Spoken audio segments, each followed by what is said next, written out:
Hey, what is up guys? Welcome back to the channel. So today I actually just beat the Evil Within 2, and as you guys know, when I beat games around here, I like to just make a video just talking about my experience with the game, kind of review it, talk about things I like, things I didn't like, and sometimes if I go through and beat a whole series like I did with Borderlands and Dead Space, I'll go through, rank them, review all the games all at once, and yeah, another one of those things kind of happened today. I just finished the Evil Within 2, and I wanted to make a video just kind of talking about it, and I didn't actually realize until I went online and looked, this game is not only severely underrated, but a lot of people actually didn't like either of these games, surprisingly. Now, granted, I didn't look at anything about the second game before playing it, so I had gone into it completely blind with no expectations. But before going into the first game, I already knew there was kind of a negative connotation around it, so what I did is I just went through, looked at all the reviews of things online about the first game that people didn't like. I didn't dive too deeply into the second game.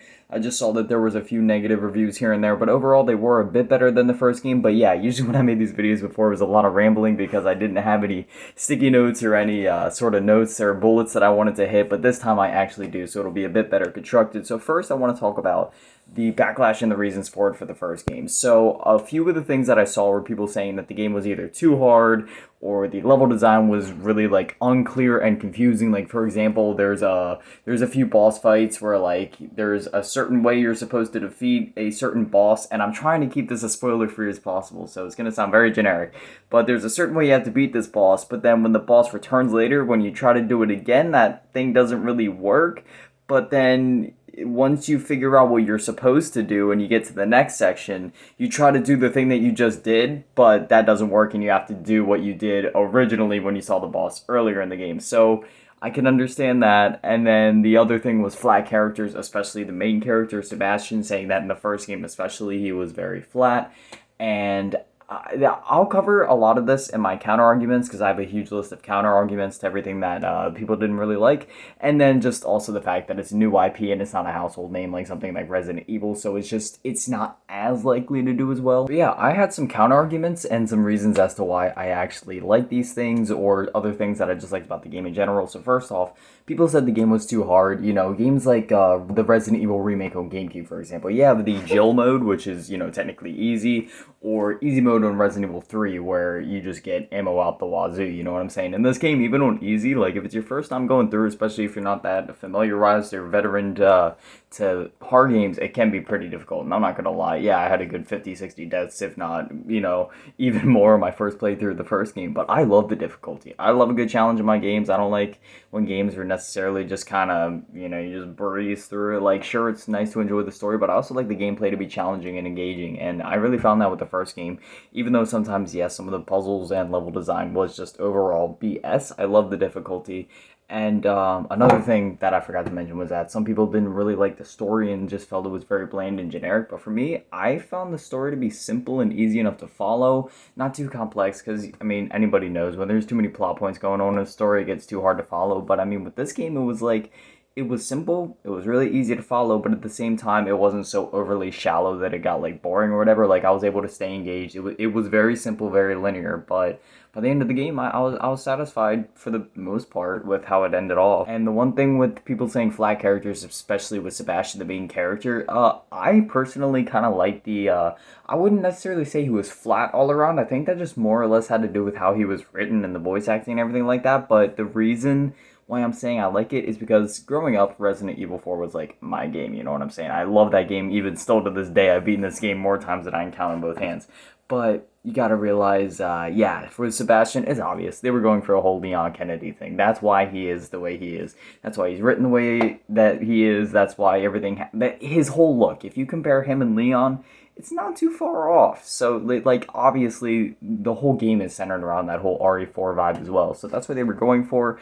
I'm not gonna lie. Obviously, Leon is still much, much better, and they did kind of miss the mark with Sebastian. I do kind of wish they would have just went for a whole new thing and maybe made him a bit more seemingly aware to the situations around him, but I still thought it was like at least somewhat charming, and it was it wasn't half bad. It wasn't as bad as people make it out to be, at least. And my counter argument to the level design is, while yes, a lot of it is BS, and the way that the game connects, it doesn't really make sense how you get from one place to the next.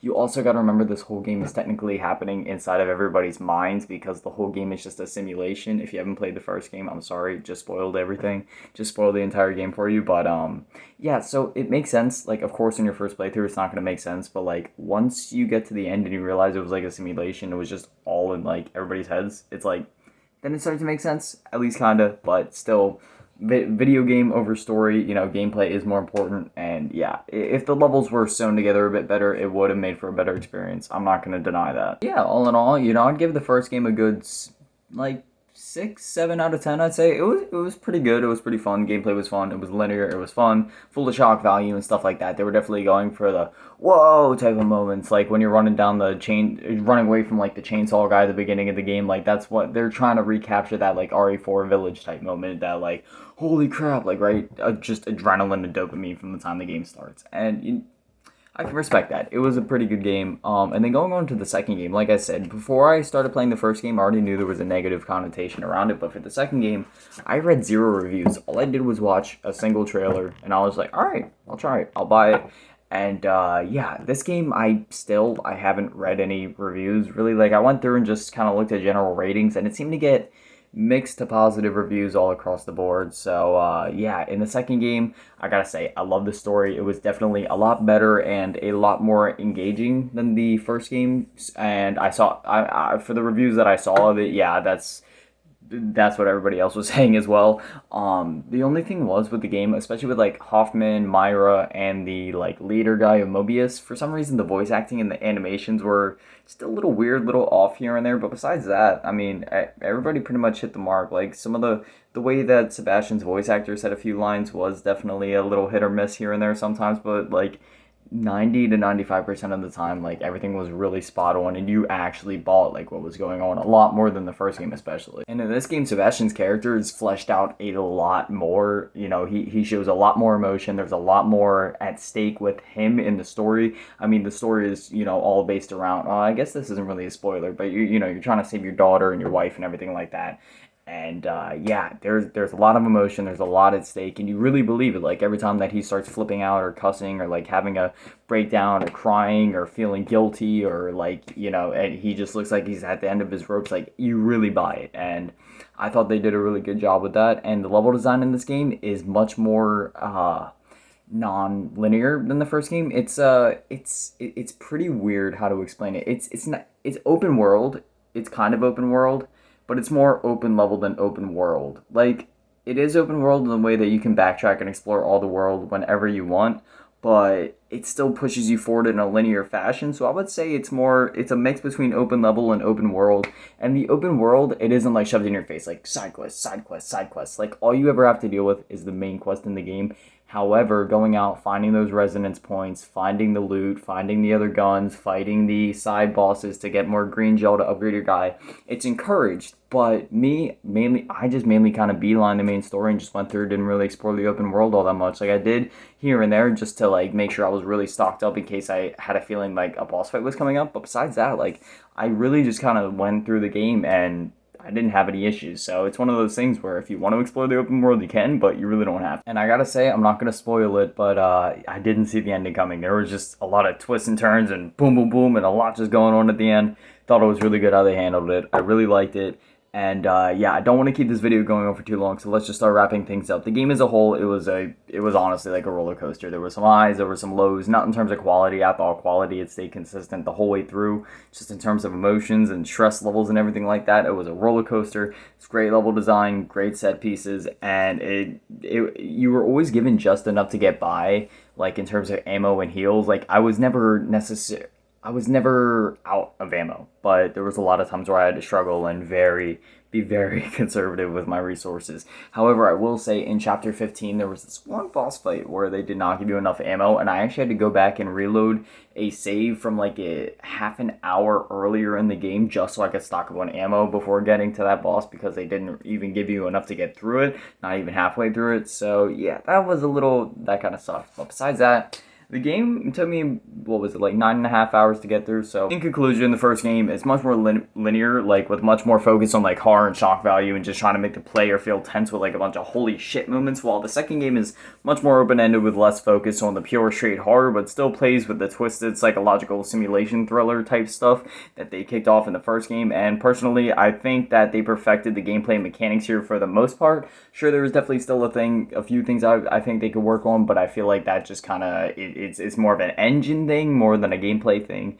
And I felt more engaged and found a bit more entertainment out of the second game, though considering all the callbacks and fan service littered throughout the end of especially like towards the end of this game, I would definitely recommend playing the first game before this one, just so you can kind of get a feel for what's going on and start to understand these characters, though it is definitely not required.